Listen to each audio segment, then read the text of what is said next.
வணக்கம். இது people English series. இந்த வீடியோல நாம இன்ஸ்ட்ருமெண்டல் டினாமினல் வெர்ப்ஸ் பத்தி தெரிஞ்சுக்க போறோம். டினாமினல் வெர்ப்ஸ் அப்படின்றப்போ நம்ம நவுனையே வெர்பா யூஸ் பண்ணுவோம். இன்ஸ்ட்ருமெண்டல் டினாமினல் வெர்ப்ஸ் அப்படிங்கிறப்போ ஒரு விஷயத்த செய்யறதுக்கு எந்த பொருளை நம்ம பயன்படுத்தணுமோ அந்த பொருளுடைய பேரையே நாம வெர்பா யூஸ் பண்ண போறோம். ரொம்ப காமனா நாம யூஸ் பண்ற ஒரு டினாமினல் வெர்ப், இன்ஸ்ட்ருமெண்டல் வெர்ப் அப்படின்னு பார்த்தோம்னா மாப் சொல்லலாம். மாப் போடுறது அந்த பொருள் பேரும் மாப் தான். அதை யூஸ் பண்ணி ஃப்ளோரை கிளீன் பண்ற அந்த ஆக்ஷனுக்கு பேரும் மாப் தான் இல்லையா? ஸோ அது ஒரு இன்ஸ்ட்ருமெண்டல் வெர்ப் தான். ஸோ அதே மாதிரியான இன்ஸ்ட்ருமெண்டல் வெர்ப்ஸை பத்தி தான் நம்ம இந்த வீடியோல பார்க்க போறோம்.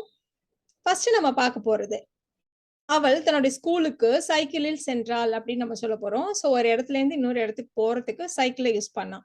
ஸோ அந்த சைக்கிள்ங்கிற வார்த்தையவே நம்ம வெர்பா யூஸ் பண்ண போறோம். She bicycled to her school. She bicycled to her school. பொதுவா டினாமினல் வேர்ப்ஸோட ஒரு அட்வான்டேஜ் என்ன அப்படின்னா, டினாமினல் வேர்ப்ஸ் இர்ரெகுலர் வேர்ப்ஸ் கிடையாது. இர்ரெகுலர் வேர்ப்ஸ் நம்ம எதை சொல்றோம் அப்படின்னா, இப்ப செல்லுங்கிற வார்த்தை எடுத்துக்கோங்க, அதோடைய பாஸ்ட் டென்ஸ் சோல்டு இல்லையா? ஸோ அதோடைய பாஸ்ட் ஃபார்ம் கம்ப்ளீட்டா டிஃப்ரெண்டா இருக்கு இல்லையா? ஸோ அதெல்லாம் நம்ம இர்ரெகுலர் வேர்ப்னு சொல்லுவோம். டினாமினல் வேர்ப்ஸை பொறுத்த வரைக்கும் அந்த தொல்லை இல்லை. எந்த ஒரு வார்த்தையை எடுத்துக்கிட்டாலும் அது கூட ஜஸ்ட் நம்ம ஈடி சேர்த்தாலே அதோடைய பாஸ்ட் ஃபார்ம் நமக்கு கிடைச்சிடும். So she bicycle to her school.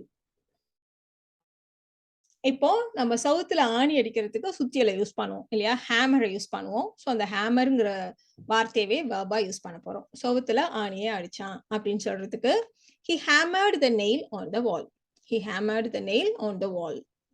சில இடங்கள்ல நம்ம சும்மா ஏதோ ஒரு மரக்கட்டை இருக்கு, அதுல ஒரு ஆணியை அடிக்கணும், பக்கத்துல வந்து ஹேமர் இல்லை அப்படின்னா ஏதாவது ஒரு வெயிட்டா ஏதாவது ஒரு பொருள் இருந்தா அதை வச்சு நம்ம அப்படியே அடிச்சிருவோம் இல்லையா? நல்ல ஒரு ஹை ஹீல் ஷூ அதை வச்சு அடிச்சான் அப்படின்னு சொல்றதுக்கு he shoe healed the nail அப்படின்னு சொன்னாலே போதும். He shoe healed the nail. இதுல ஒரே ஒரு விஷயம் மட்டும் நம்ம கவனிக்கலாம். ஷூ ஹீல் அப்படின்றத ஒரு வார்த்தையா யூஸ் பண்றதுக்காக நடுவுல வந்து நம்ம ஒரு ஹைஃபன் யூஸ் பண்ணியிருக்கோம். இந்த மாதிரி ஒரு பொருளை வெஜ்ஜுன்னு சொல்லுவோம். இதை எதுக்கு யூஸ் பண்ணுவோம்? சாதாரணமா 2 பொருட்களுக்கு நடுவுல வைக்கிறதுக்கு இதை யூஸ் பண்ணுவோம்.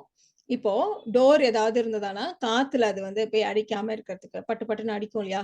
ஸோ அந்த மாதிரி விண்டோவோ டோரோ அடிக்காம இருக்கிறதுக்கு இந்த மாதிரி ஏதாவது ஒண்ண நம்ம கீழே வைப்போம். ஸோ இந்த மாதிரி ஒரு பொருளை வெஜ்ஜே நம்ம கீழே வச்சோம் அப்படின்னா she edged the door open. அவ இந்த மாதிரி வச்சு டோரை ஓப்பன்ல வச்சா அப்படின்னு சொல்றதுக்கு she edged the door open அப்படின்னு நம்ம சொல்லுவோம். ஆனா இந்த மாதிரி ஒரு பொருளை வைக்காம இதுக்கு பதிலா ஏதாவது ஒரு மேகசின் எதையாவது ஒன்று அடியில வச்சு டோர் மூவ் ஆகாம இருக்கிற மாதிரி நம்ம வச்சோம் அப்படின்னா she wedged the door open with a magazine. She wedged the door open with a magazine. தண்ணீர் இறைக்கிறதுக்கு இந்த மாதிரி ஒரு பொருளை யூஸ் பண்ணுவோம் இல்லையா? இதை நம்ம புள்ளி அப்படின்னு சொல்லுவோம். அண்ட் இது வந்து பக்கெட்டை வந்து நம்ம பேல் அப்படின்னு நம்ம சொல்ல போறோம். ஸோ புள்ளி அண்ட் த பேல். அவ கிணத்துல இருந்து தண்ணியை இறைத்தாள் அப்படின்னு நம்ம சொல்ல போறோம். ஸோ அந்த மாதிரி தண்ணி இறைக்கிறதுக்கு யூஸ் பண்ற அந்த புள்ளிங்கிற வார்த்தையவே நம்ம வெர்பா யூஸ் பண்ணியிருக்கோம். தண்ணி அடிக்கிறப்போ மேலதான் கொண்டு வருவோம் இல்லையா? So she pulled up the pail of water from the well. She pulled up the pail of water from the well. ரொம்ப ஷார்ட்டா சொல்றதா இருந்தா she pulled up the pail. She pulled up the pail அப்படின்னு சொன்னாலே போதும். Black போர்ட்ல chalk பீஸால எழுதுனாங்க அப்படின்னு நம்ம சொல்ல போறோம். சாக்ன்ற வார்த்தையவே வெர்பா யூஸ் பண்ண போறோம். The teacher chalked on the board. The teacher chalked on the board. அதே மாதிரி ஏதாவது மிஸ்டேக்ஸ் இருந்ததானா ரெட் பென்னால மார்க் பண்ணுவோம் இல்லையா? ஸோ அந்த ரெட் பென்னுங்கிற வார்த்தையவே வெர்பா யூஸ் பண்ண போறோம். The teacher red penned the error. The teacher red penned the error. முன்னாடியே சொன்ன மாதிரி ரெட் பென் அப்படிங்கிற வார்த்தையை ஒரு வார்த்தையா யூஸ் பண்றதுக்காக அது ஒரு வெர்ப் இல்லையா? ஸோ ஒரே வார்த்தையா இருக்கணுங்கிறதுக்காக நடுவில் ஒரு ஹைஃபன் யூஸ் பண்ணிருக்கோம். The teacher red penned the error. குச்சிய அதாவது பெரம்பு, மூங்கி குச்சி இதையெல்லாம் நம்ம வந்து கேன் அப்படின்னு சொல்லுவோம். சுகர் கேன் அப்படின்னு சொல்றோம் இல்லையா? ஸோ அந்த மாதிரி கேன் அப்படிங்கிற வார்த்தையை வச்சு சொல்லுவோம். ஸோ அடிக்கிறது அந்த பெரம்பால மூங்கி குச்சியால அடிக்கிறதையும் நாம இதே மாதிரி கேன்கிற வார்த்தையை வச்சு சொல்ல போறோம். நான் உனது குச்சியால பெரம்பால அடிக்க விரும்பல அப்படின்னா I don't want to can you. I don't want to can you. இப்போ அவன் பெரம்பால புள்ளி பண்ணவங்கள அடிச்சான் அப்படின்னா he caned the bullies. He caned the bullies. ஓஸ்ன்னு சொல்லுவோம். பெரிய நீட்டமான பைப் இருக்கும். அதை வச்சு தோட்டத்துல உள்ள செடிக்கெல்லாம் தண்ணி ஊத்துறது இதுக்கெல்லாம் நம்ம யூஸ் பண்ணுவோம் இல்லையா? ஸோ அந்த ஓஸ்ன்ற வார்த்தையவே நம்ம வெர்பா யூஸ் பண்ண போறோம். பொதுவா இந்த மாதிரி ஓஸ்ன்ற வார்த்தை யூஸ் பண்றப்போ ஒரு ஃப்ரேசல் வெர்ப் மாதிரி ஹோஸ் டவுன் அப்படின்னு யூஸ் பண்றதும் ஒரு வழக்கம். She hose down the garden இல்லைன்னா ஷார்ட்டா she hosed the garden. she hosed down the garden இல்லனா she hosed the garden. அப்படின்னா அந்த ஹோஸ் பைப்பால தண்ணி பிடிக்கிறது தான் நம்ம இப்படி ஷார்ட் ஹோஸ்ட் அப்படின்னு நம்ம சொல்றோம். வேற எங்க இந்த மாதிரி யூஸ் பண்ணுவோம்? பொதுவா நம்ம ஃப்ளோரை கிளீன் பண்றதுக்கு கூட சில சமயங்கள்ல இந்த மாதிரி பைப் வச்சு தண்ணி பிடிப்போம். அதுவும் இல்லாம ஃபயர் ஃபைட்டர்ஸ் அவங்க ஏதாவது ஃபயர் ஆகுறப்போ இந்த மாதிரி ஒரு பெரிய பைப் வச்சு தான் தண்ணி அடிப்பாங்க இல்லையா?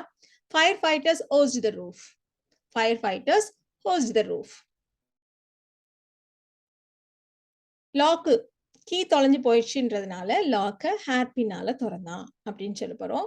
ஸோ ஹேர்பின்ங்கிற வார்த்தையவே வேர்பா யூஸ் பண்ண போறோம். He hairpinned the lock open.